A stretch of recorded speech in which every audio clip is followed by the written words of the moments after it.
Good morning. কেমন আছো বলো তো সবাই? আশা করছি তোমরা সবাই ভালো আছো, আর আমরাও বেশ ভালো আছি। আমার আরও একটি নতুন ব্লগে আবারও তোমাদেরকে স্বাগত জানাচ্ছি। আশা করব যে যে এই মুহূর্তে যে যেখান থেকেই আমার ভিডিওটি দেখছো একটা লাইক দিয়ে অবশ্যই দেখবে।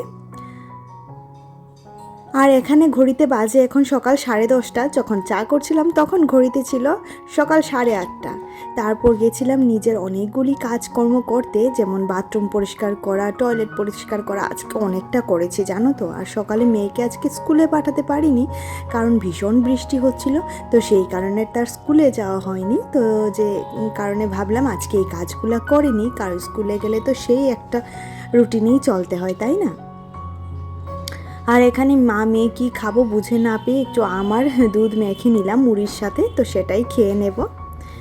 এবার মিঠিকেও দিয়ে দিলাম দেখো। আর সে কিন্তু এসব মানে খুবই একটা বেশি ভালোবাসে না, তারপরেও ঠেকায় পড়লে খেতে হয় আর কি। আর এদিকে রান্নাতে সোজা চলে এলাম। রান্নাতে আজকে আছে উচ্ছে ভাজা আর ডিমের কারি করব, তার কারণে ডিমটাকে সেদ্ধ করতে বসিয়ে দিলাম। আর এদিকে উচ্ছে ভাজাটা হয়ে গেছে। এবার এই কড়াইটাতে একটু তেল দেব। আর আজকে না ডিম কারিটা একটু অন্যভাবে রান্না করব, তো সেটাই আজকে তোমাদের সাথে শেয়ার করতে চলেছি। যদি ভালো লাগে অবশ্যই একটা লাইক দিয়ে সম্পূর্ণ ভিডিওটা দেখবে।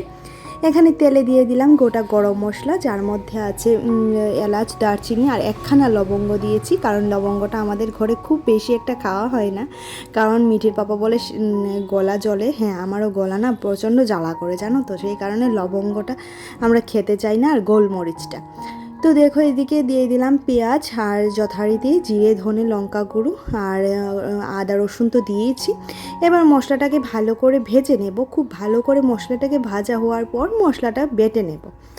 বেটে তারপর তরকারিটা রান্না করব। আর ডিমটাকে আজকে না হাফ করে নিয়েছি।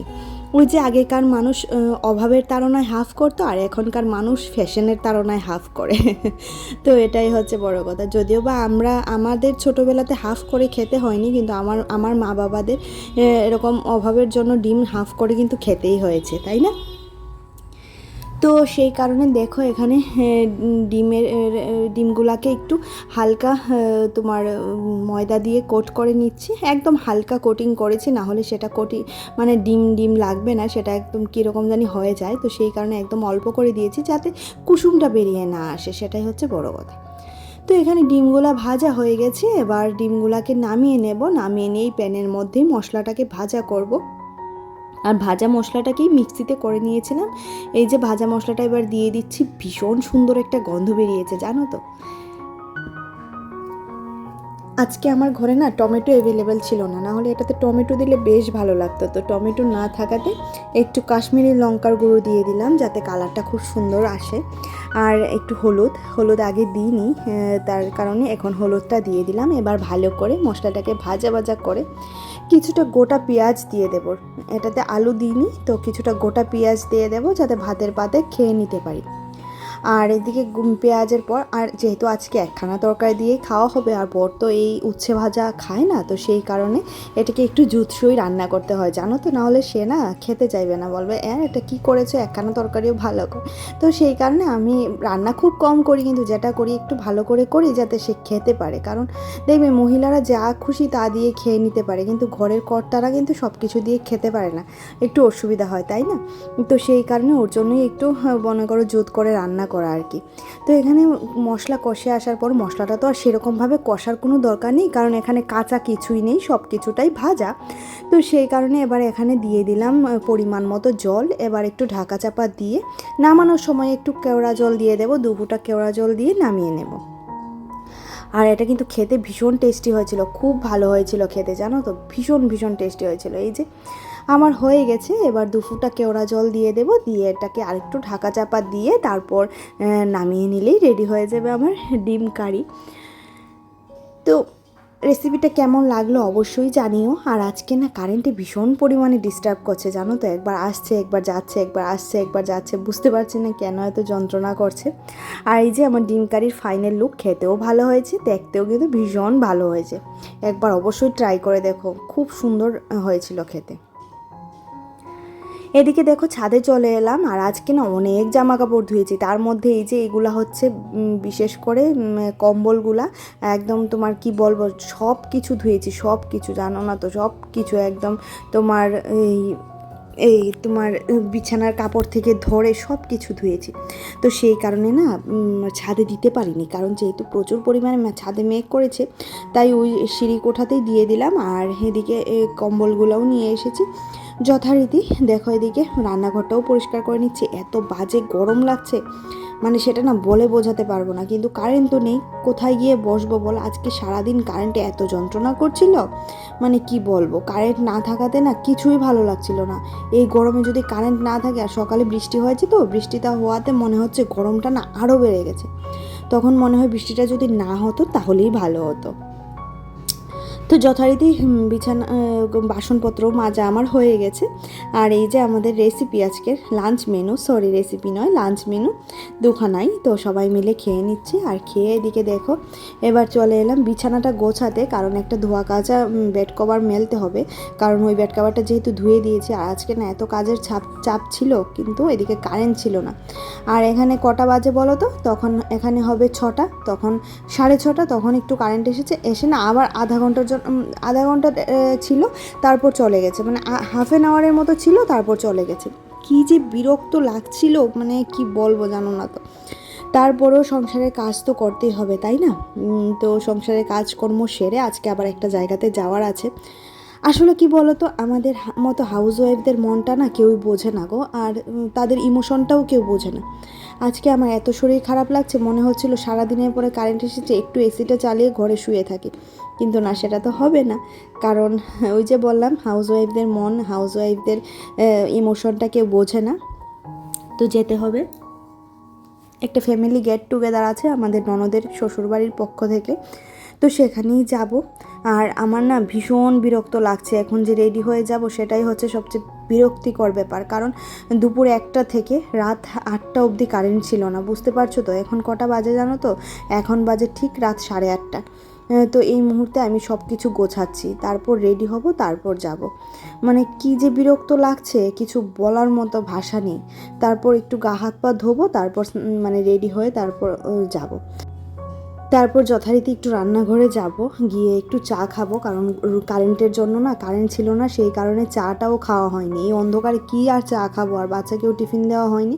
তো তাকে একটু দুধ আর কর্নফ্লেক্স দিয়ে দেবো, তো তাহলেই হয়ে যাবে। আর নিজে একটু চা খেয়ে তারপর রেডি হয়ে তারপর যাব, জানো তো। আর ভালো লাগছে না, আজকের যদি না যেতে পারতাম না তাহলে ভীষণ ভালো হতো গো।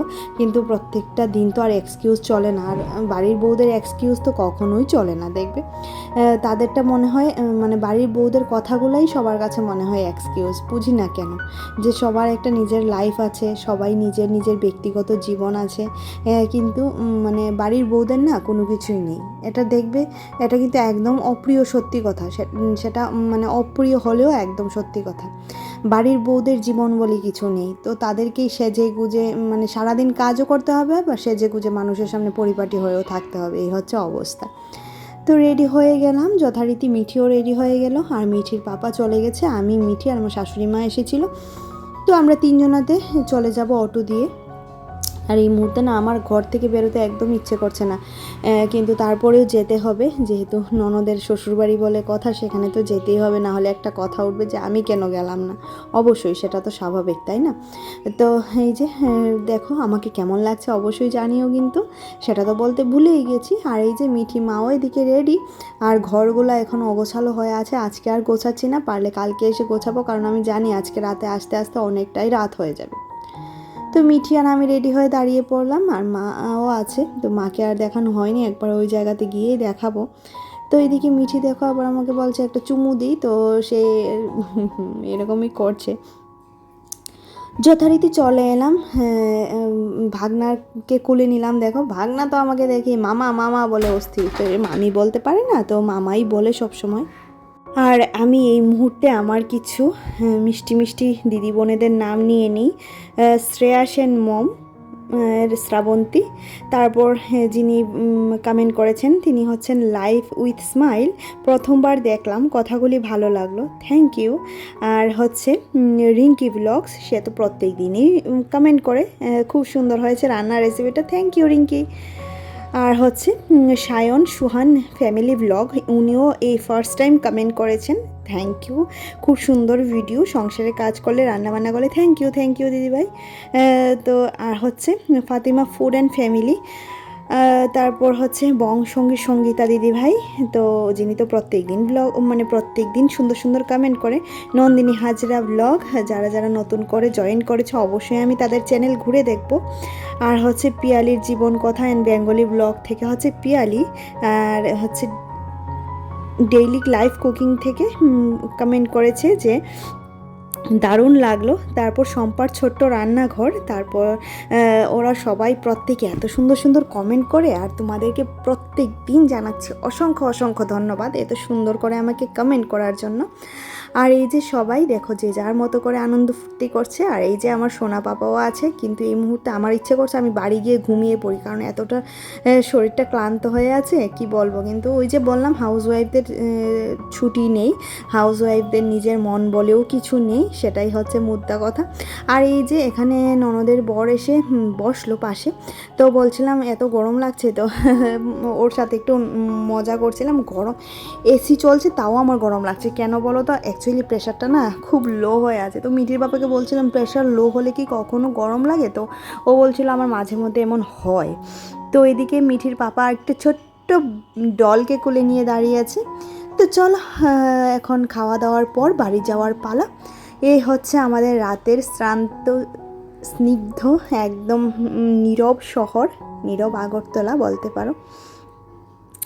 কেমন লাগলো আজকের ভিডিওটা অবশ্যই কমেন্ট করে জানিও। আর দেখে নাও আমাদের শহরটা, রাত্র 1টার সময়, রাত 1টা বাজেনি এখনও, 1টা বাজতে হয় 10-15 মিনিট বাকি হবে। তো এই সময়টা কেমন তোমরাও দেখে নাও, আর আমিও দেখে নিই, কারণ এত রাতে তো সচরাচর বেরোনো হয় না, তো সেই কারণে। তো যারা যারা এখনও পর্যন্ত আমার ভিডিওতে আছো অথচ আমার চ্যানেলটিকে সাবস্ক্রাইব করোনি, প্লিজ তাদের কাছে একটা রিকোয়েস্ট, যদি আমার ভিডিওর এইটুকু অংশ তোমাদের ভালো লাগে চ্যানেলটিকে সাবস্ক্রাইব করে দিতে পারো, পাশে থাকা বেল আইকনটাও ক্লিক করে দিতে পারো। তো চলো যারা যারা কাজটি করে রেখেছে তাদেরকে অসংখ্য ধন্যবাদ। Tata, bye bye, good night.